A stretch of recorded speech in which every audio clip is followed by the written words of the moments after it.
if there is no evidence that Turing machines can have consciousness, then I don't believe they have consciousness unless I'm proven the opposite, rather than assuming that they have, right? And I think that should be taught. Like, this is based.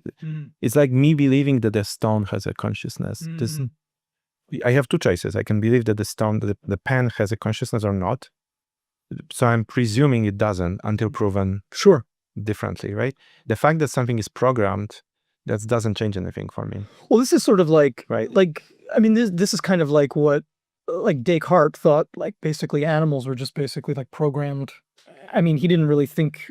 And one of the things I used to teach in philosophy was like the section on animal ethics, and like if you track the way philosophers thought about animals, like it was these are basically just like meat machines. They have nothing going on. There's nothing happening up here, so we could do whatever we want to them because there's nothing happening.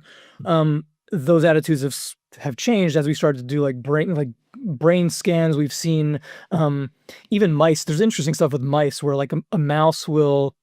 I always found this a really interesting study that a mouse will. You take two mice, mice or rats, not sure.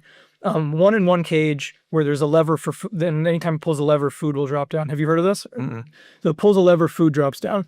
And then there's another mouse that's visible in the other in the cage, disconnected, but it can see the other mouse. And so it starts pulling the lever, it gets food. But what the people in the study did was they'd also started shocking the other mouse, so we would see the other mouse like get shocked, and it would. What it did in the study was it eventually stopped pulling the lever until it almost starved itself to death, because it was presumably it was seeing this other mouse and was going, I don't like that, what I'm doing to that other mouse. So things like that, people started to change their attitudes about animals.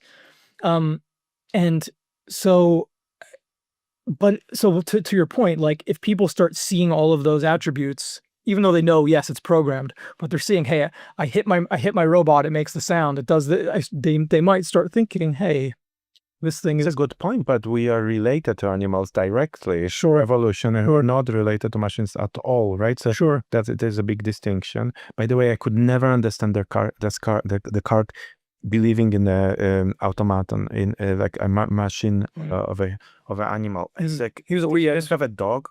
Yeah, no, dogs are, and anybody who has a dog is like, what? What are you talking about? They are a man's best friend, that's for sure. Yeah.